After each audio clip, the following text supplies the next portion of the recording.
नमस्कार, the India top देख रहे हैं आप और मेरा नाम शशांक पांडे है। यूपी में चुनाव समाप्त हो गया है और उस चुनाव में बीजेपी ने जीत हासिल कर ली है। योगी की सरकार बनने जा रही है, लेकिन मुकेश सहनी की जो पार्टी है वीआईपी, उसको करारी हार मिलने के बाद अब मुकेश सहनी आग बबूला हो गए हैं और लगातार बीजेपी के ऊपर आरोप लगा रहे हैं।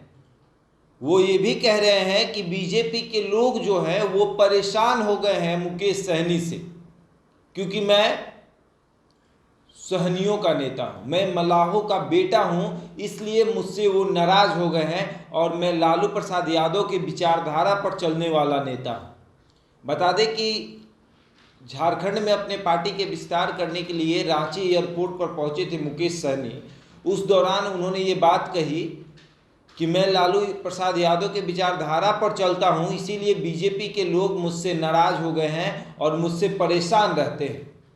बता दें कि जिस तरीके से यूपी में चुनाव प्रचार कर रहे थे मुकेश सहनी और रैलियां कर रहे थे, जनसभा को संबोधित करते हुए भीड़ को दिखा रहे थे और वो कह रहे थे कि ये भीड़ अब वोट में तब्दील होगी और यहाँ पर यूपी में मल्लाहों की सरकार बनेगी, लेकिन ऐसा कुछ हुआ नहीं।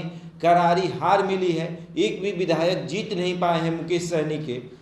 लेकिन मुकेश सहनी अब दूसरे राज्य में जाकर कह रहे हैं कि बीजेपी के लोग मुझसे परेशान रहते हैं। अब ये समझ के परे है, जनता के भी समझ के परे है और बीजेपी के लोगों के समझ के परे है कि जहां एक तरफ बिहार में बीजेपी के साथ मिलकर मुकेश सहनी सरकार बनाते हैं और वहीं दूसरे राज्यों में जाकर बीजेपी की बुराई करते हैं, तो बीजेपी के नेता भी मुकेश सहनी को आड़े हाथ लेते हैं और कई बार उनके ऊपर हमलावर हो जाते हैं।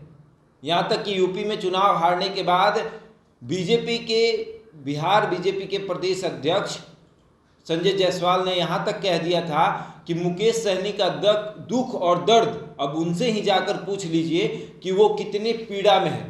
अब उनको भी पता चल गया होगा कि सिर्फ और सिर्फ बिहार में ही लोग उनको पूछेंगे और उनको कहीं कोई पूछने वाला नहीं है, क्योंकि यूपी में बीजेपी ने काम किया है। खैर, बात बीजेपी की नहीं, बात मुकेश सहनी की हो रही है, क्योंकि मुकेश सहनी ने अब ये कह दिया है कि मैं लालू प्रसाद यादव के विचारधारा पर चलता हूं, इसीलिए बीजेपी के लोग मुझसे परेशान रहते हैं।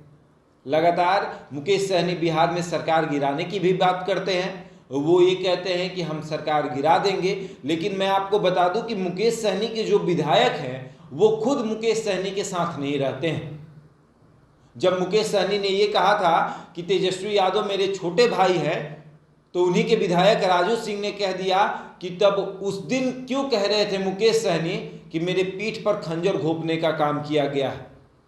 यानी वो अपनी बात पर अडिग नहीं रहते हैं। अब मुकेश सहनी के विधायक ही मुकेश सहनी के साथ नहीं रहते हैं, लेकिन मुकेश सहनी लगातार बीजेपी के ऊपर आरोप लगाते रहते हैं और कहते रहते हैं कि बीजेपी के लोग मुझसे परेशान रहते हैं। लेकिन बीजेपी के जो लोग हैं वो भी मुकेश सहनी को कुछ ज़्यादा भाव नहीं देते हैं। अब बात है मुकेश सहनी की। मुकेश सहनी बार बार लालू परिवार के ऊपर जिस तरीके से मतलब हमलावर थे, पहले दिनों में देखा जा रहा था, वो बार बार लालू प्रसाद यादव को लेकर टिप्पणी कर रहे थे, तेजस्वी यादव को लेकर टिप्पणी कर रहे थे। लेकिन अब जो सॉफ्ट रूप जो अपना रहे हैं, सॉफ्ट कॉर्नर जो दिखा रहे हैं आरजेडी के खिलाफ, अब ऐसा लग रहा है कि कहीं मुकेश सहनी महागठबंधन में शामिल तो नहीं हो जाएंगे, क्योंकि कभी कह रहे हैं कि तेजस्वी यादव उनके छोटे भाई हैं, कभी कह रहे हैं कि हम लालू प्रसाद यादव का बात मान लिए होते तो आज ये दशा नहीं होती। अब कह रहे हैं कि लालू प्रसाद यादव के विचारधारा को हम फॉलो करते हैं, उन्हीं की विचारधारा पर चलते हैं, इसलिए बीजेपी के लोग मुझसे परेशान रहते हैं। अब देखने वाली बात ये होगी। और वहीं कि मुकेश सहनी कहीं महागठबंधन में शामिल तो नहीं हो जाएंगे, क्योंकि एमएलसी का चुनाव है 24 सीटों पर। बिहार में स्थानीय निकाय कोटे से एमएलसी का चुनाव हो रहा है, उससे भी मुकेश सहनी परेशान है क्योंकि उनको सीट नहीं दिया गया है। मुकेश सहनी ने कहा था कि मुझे 2 सीट चाहिए, लेकिन मिला नहीं। 24 सीटों पर चुनाव है, 12 सीट पर बीजेपी लड़ रही है, 11 सीट पर जदयू लड़ रही है और 1 सीट पशुपति पारस को दिया गया है, जो लोजपा से टूटकर बना हुआ है। लेकिन मुकेश सहनी और जीतन राम मांझी को कुछ नहीं मिला। जीतन राम मांझी ने तो कह दिया कि चलिए ठीक है, एक सीट के लिए मैं बिहार की जनता का दिल नहीं तोड़ूंगा, उनके साथ विश्वासघात नहीं करूंगा, विश्वासघात जो बातें हैं वो नहीं करूंगा। लेकिन अब सोचने वाली बात ये है कि क्या मुकेश सहनी एनडीए से अलग होंगे, महागठबंधन में जाकर जुड़ेंगे? देखने वाली बात ये होगी। ऐसे ही तमाम खबरों के लिए जुड़े रहे हमारे साथ और देखते रहें द इंडिया टॉक।